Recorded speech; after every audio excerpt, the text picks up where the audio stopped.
বিদেশ যাবি না মানে তার দেশে থেকে করবি কি? তুই ভাই মিলে খামারে থাকবো, পুকুরের মধ্যে মাছ টাছ চাষ করবো, আর দিয়ে একটা ছাগলের খামার দিতে পারে কিনা। সব যে করবি টাকা পাবি কই? বিদেশে কিছু বন্ধু বান্ধব আছে, টাকা পয়সা লোন লইয়া ব্যবস্থা করে এলাম। এই খামার বড় করবি? এই খামার বড় করার আর কি আছে? ছোট ছোট বাছুর নিয়েছিলাম, এই বাছুর গুলি এখন এই অবস্থা। তুই কবি যে তুই টাকা পাঠাইছো, তুই টাকা পাঠানো কি সব রে?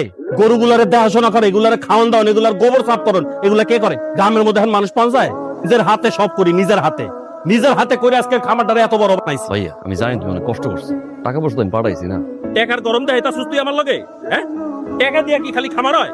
আর তুই যে বন্ধু বান্ধবের কাছ থেকে টাকা আনবি কইতাছস, তোর বন্ধু বান্ধব তোর একবারে টাকা দিব? এই টাকাগুলি যদি দেয়, এই টাকাগুলি তোর ফেরত দেওয়ার লাগবে না? খামার টাকা দিয়ে দিব। খামার থেকে দিবি মানে? এই খামার কি তোর? বুঝছিলাম তোর লগে বিষয় নিয়ে আর কোনো কথা কন যাইব না। কি হয়েছে? বা সকালবেলা আমি গেছি গোয়াল ঘরে গরু দৌড়ের লেগে, সারে গেছে ওখানে। আমি মনে করছি ও আমার কাছে আইছে গরুগুলোরে দোয়া দিল, আমার সাহায্য করবো হেডার লেগা। ও আমারে কয় ওরে ওর খামার বুঝাই দিতে। আমি কি কামলাম ওরে ওর খামার বুঝাই দিব? মিথ্যা কথা বলছিস ভাইয়া। এই তুই চুপ কর, একটা কথা কবি না। এই তো কি কর, খালি খামার না তো আব্বা, ও কইতাছ ওরে সমস্ত সয় সম্পত্তি বুঝাই দিতে। খামার ওর টাকায় করা, বাড়ি ওর টাকায় করা, আপনার চিকিৎসা ওর টাকায় করা, এগুলোকে আমি কিছু না? আমি কি কামলা আব্বা? ইচ্ছা করে না। আরে তুই আর বড় ভাই, একের পর এক মিথ্যা, একের পর এক মিথ্যা। আর ঘরের কথা বিলে তুই তোমার শ্বশুর নিয়ে আইছো। এই, আমার শ্বশুরে নিয়ে এক টাকা বকবি তোর মেরে ভালো করে টাকা। সাবধানে কথা ভাইয়া। এই তা বাবা তুমি কি বলতে আসছো আমাদের বলো তো? মনির সাথে দেখা করতে চাচ্ছিলাম। তার ভাই ভাবি বাপ সবাই আমাদের কাছে পুরোটা লুকাইছে, বিদেশে বসে ভুট্টা বেচে। এটা কোনো ব্যবসা হইলো? এই এই ছেলে, এই আমাদের মনি তোমার সাথে দেখা করবে না।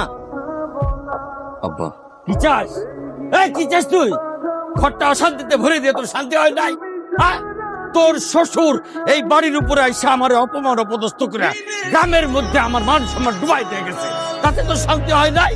তোর আপন ভাই তার বউ নিয়ে শ্বশুর বাড়ি চলে গেছে, তাতে তোর শান্তি হয় নাই? হ্যাঁ, কি চাস? আর কি চাস? দেশে থাকবো, দেশে থাকবো, কি করবি দেশে থেকে? কি যোগ্যতা আছে তোর? হ্যাঁ, যা, তুই থাকলে আমার কোনো শান্তি নাই। তুই বিদেশ চলে যা, যাই আমার শান্তিতে। 27 তারিখে আমার ফ্লাইট, আব্বা পাসপোর্টের ব্যাগের টিকিটটা রেখে দিয়ে সব পাড়াই দিব, যা লাগে আমার এখানে জানাবেন আব্বা, সব পাড়াই দিব। খাবার বড় করার টাকা লাগবে না, মাছের গেট কার্ড যা দেবেন আব্বা আমার জানাই, সব পাড়াই দেবেন আব্বা, চিন্তা করেন না। দেশে গিয়ে পাসপোর্টটা ফিরে এলাম আব্বা, আমি আর দেশে যাবো না আব্বা, এয়ারপোর্টে কারো আর আনতে হবে না আব্বা, যে কয়েকদিন বাইসে থাকবো বিদেশের মাটিতে পয়সা করবো আব্বা, আমি আর আমন আব্বা।